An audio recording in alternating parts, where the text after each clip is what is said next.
Hello all, welcome to this tutorial in which we will be going ahead and looking at one specific classifier known as the Minmax classifier. I assume that all of you are comfortable with the risk integral that we have seen in our earlier discussion. And how do you obtain the base classifier and all those special cases that we have looked at in our earlier tutorial discussion. I'm assuming that you are quite comfortable with these topics. So now we will start from the same point. Let's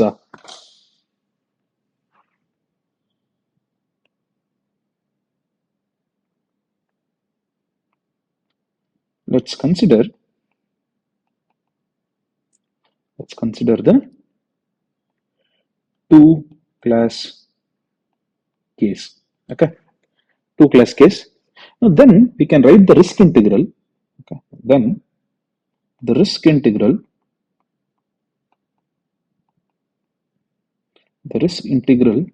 is risk for any given hypothesis is you take the region of S1 of H.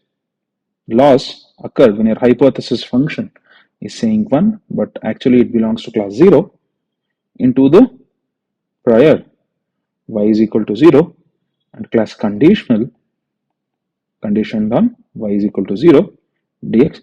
Now please forgive me that I'm doing a lot of what do you call notational abuse.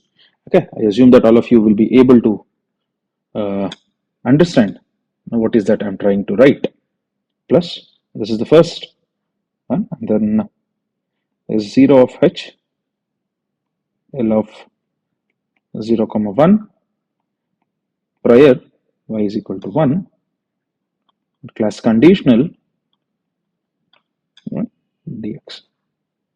Okay.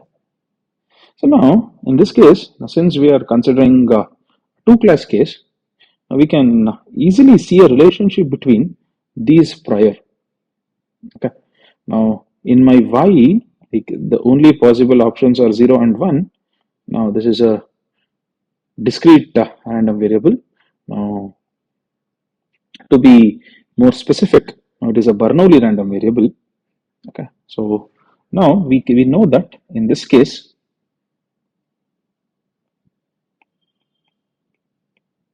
we know that the priors probability y is equal to 0 is equal to 1 minus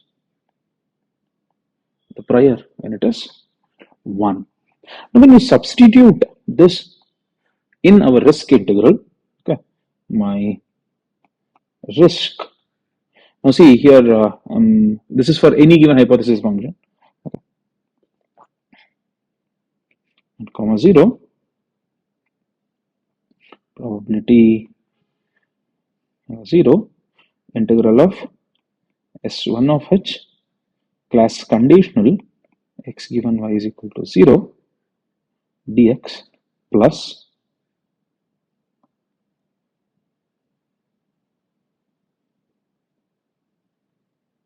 L of 0 comma 1 minus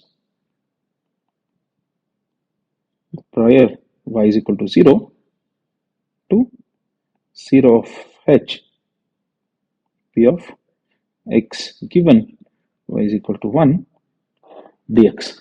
So now you can rearrange the terms, and then this will become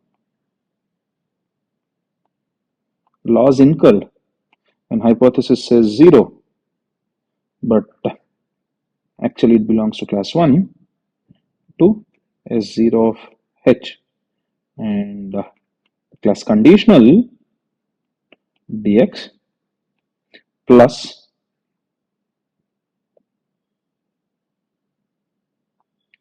p, the prior y is equal to 0 into loss comma 0 S1 of h as conditional to 0 dx minus loss 0 1 0 of h.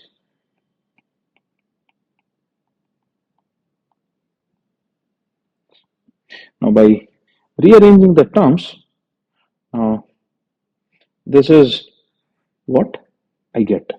Now this you can immediately see here that for a fixed classifier, okay, for any h that you have under the constraint that you're having, so the loss when both of them says is equal to it's 1 as 0, okay, and then you have a two class case under all these constraint.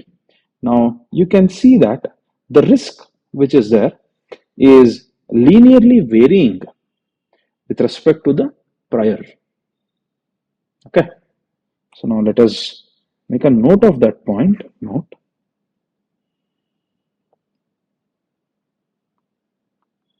this indicates for a fixed classifier,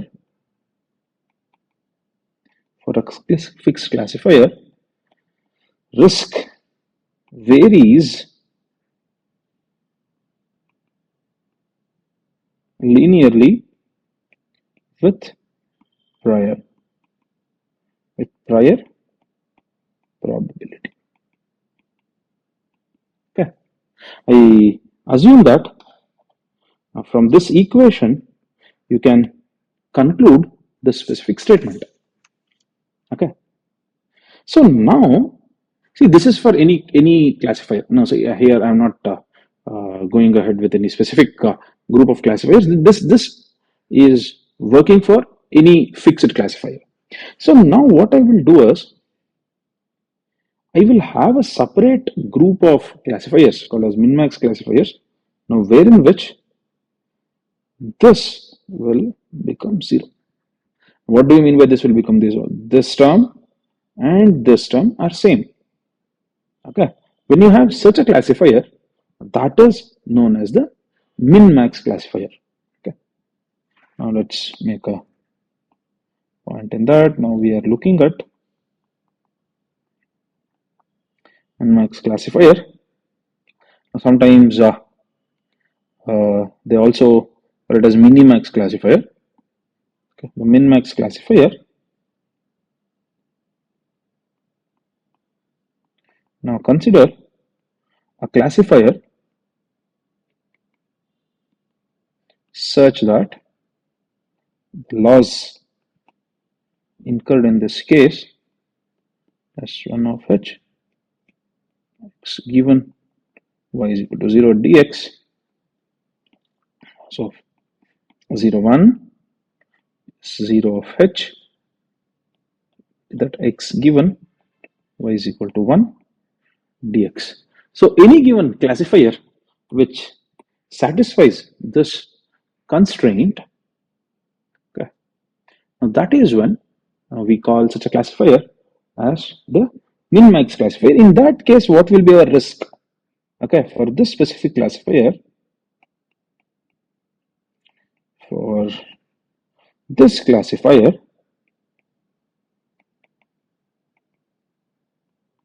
the risk would be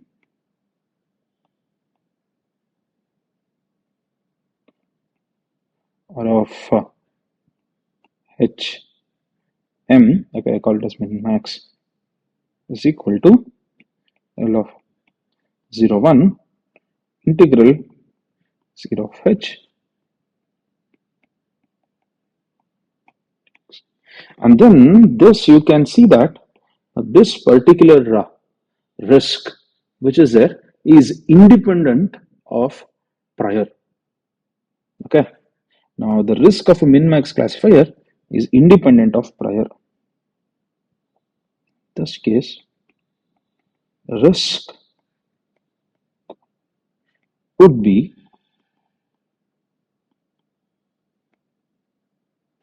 independent of priors. Okay, now because of which we can come up with a very neat one diagrammatic representation, which is like this.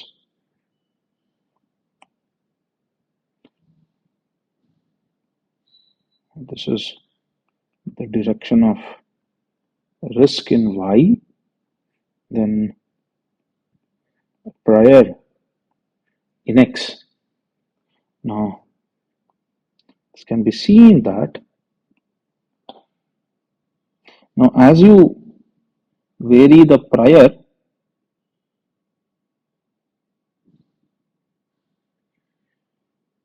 your risk varies in a quadratic form. This we have seen while looking. This is our base risk. Okay, now this is our base risk. Now, for any given fixed classifier, if I go ahead with this, this is linearly dependent on the prior. Now, for a fixed classifier, now what happens is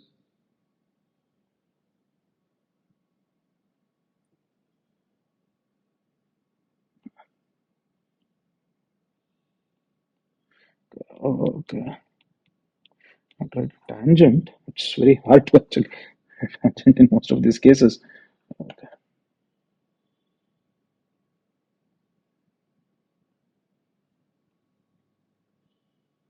Okay. Please consider this as a tangent. Okay. So this is, in this case, risk grows linearly with prior for any fixed classifier. Now, how will be our min-max classifier look like? Now, this is how the min-max classifier. Okay. This is a min-max classifier. This is independent of prior. Okay. I assume that you can appreciate this a given thing. So, in this case, the risk is linearly modified, linearly changing with respect to the prior.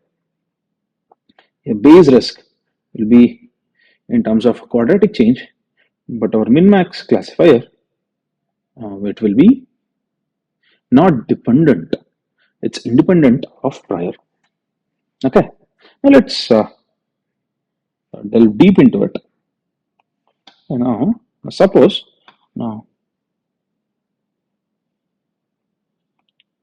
suppose in our now, okay, what is the condition? Condition for min-max classifier. Let's copy that condition.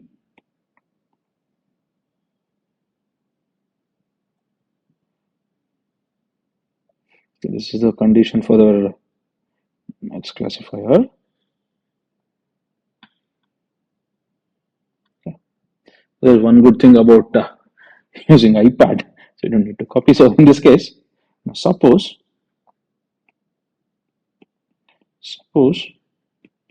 in the above condition,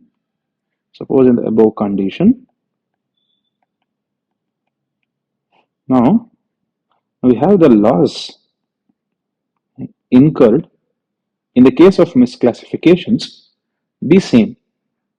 Now then what it turns out to be, now it turns out to be that the integral of S1 and S0 regions over the class conditionals of y is equal to, conditioned on y is equal to 0 and y is equal to 1 will be same. Okay. And this will come out. So now let's put some more restrictions on it, saying that we will take a one-dimensional feature and then we will assume that the class conditionals are Gaussian distributions, and then see how does the overall picture turns out. As an example of things. Now, for a simple case, now you will be able to see that this is the same thread that we are following.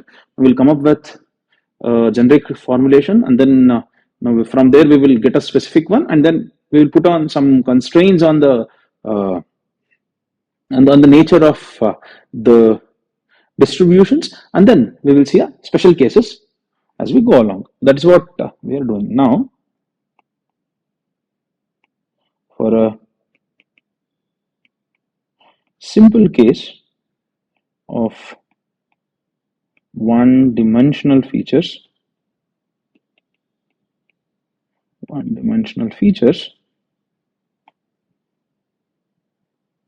normal class conditionals, normal class conditional densities.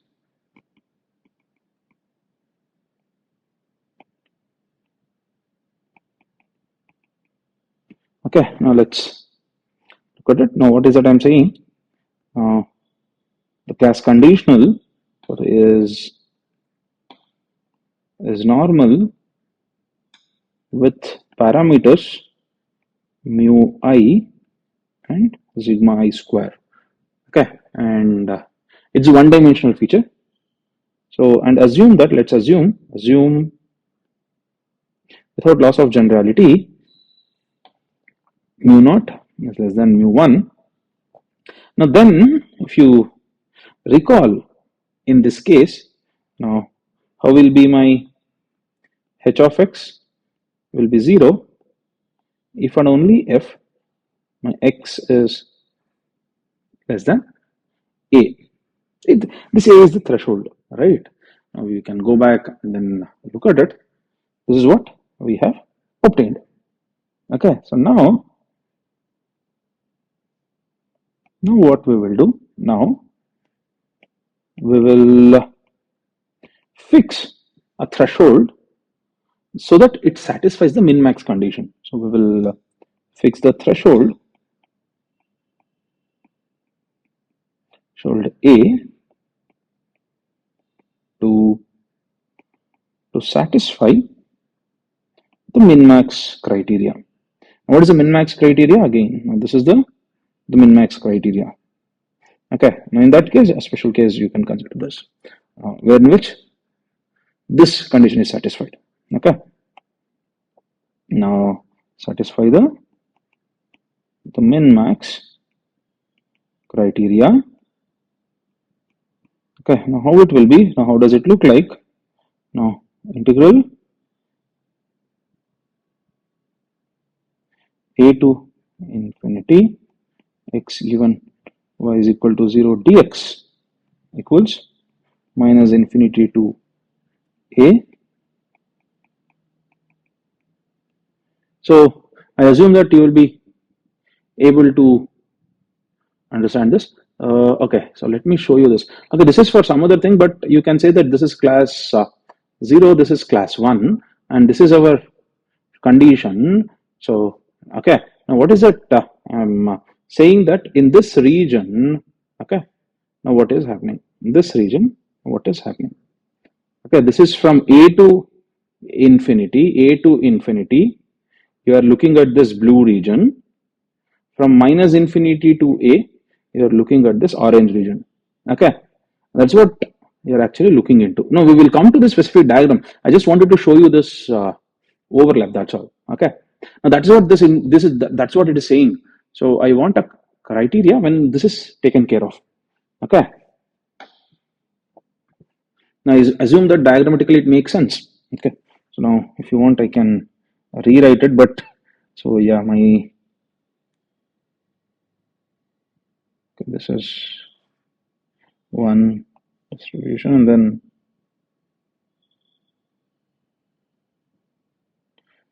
there. Okay, and this is your A. Okay, now this is class 0, class 1, what is that I'm trying to say? From now, this is the risk, right? This is misclassification that is happening. So from minus infinity till a, okay, so what is the region here? From a to plus infinity, where is the is taken care. Now that's what I'm saying, trying to say it using this graph. Okay, and I want the area in these cases to be same. Okay, that's what I'm trying to do it. Okay, fine, good. So now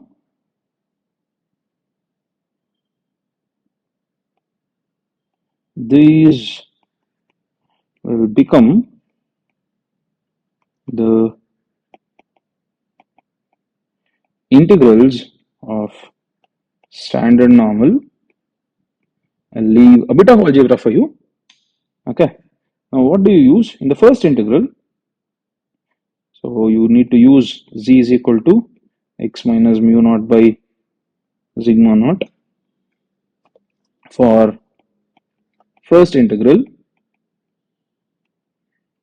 and the second integral substitute z with x minus mu 1 divided by sigma 1 for second integral.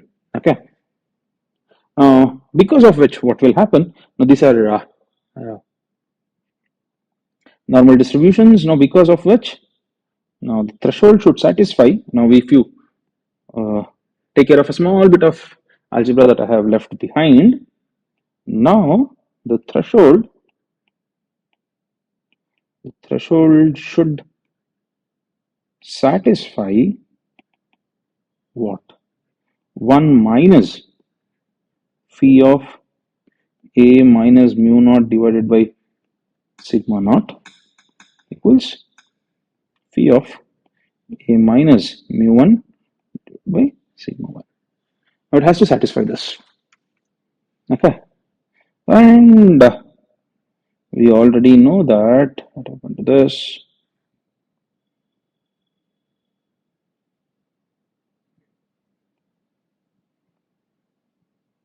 Now we know that 1 minus phi of z equals c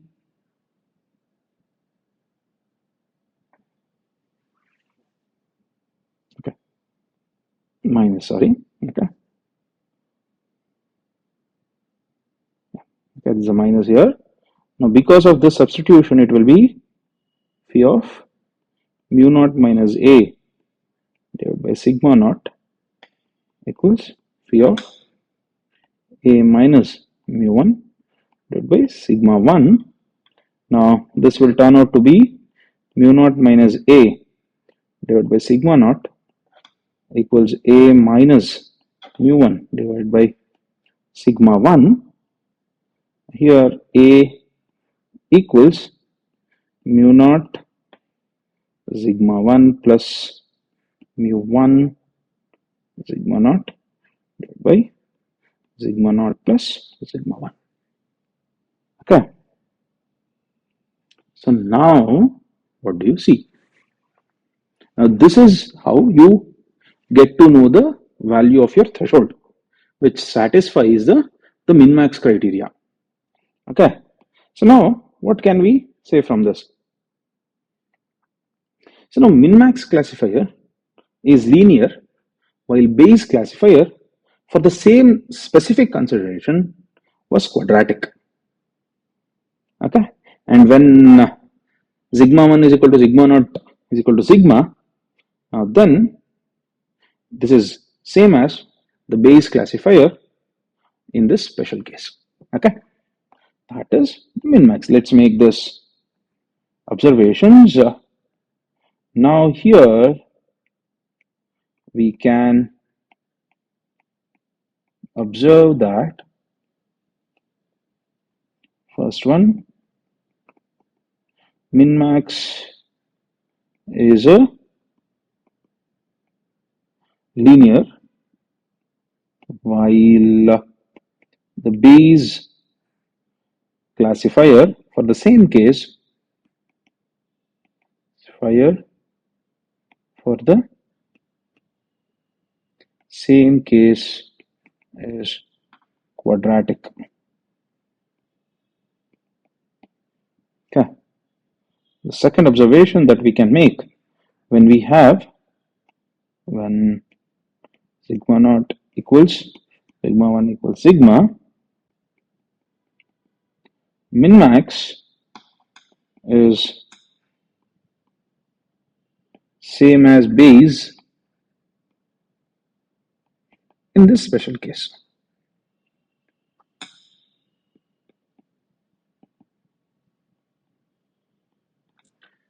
Now you can appreciate that we can have specific conditions applied on the classifier, and then we can obtain classifiers which are independent of priors. And then we saw an example how does in the case of Gaussian it behaves. Okay, with this we conclude our discussion on min-max classifier. I hope you enjoyed. Thank you. Let's meet in the next tutorial.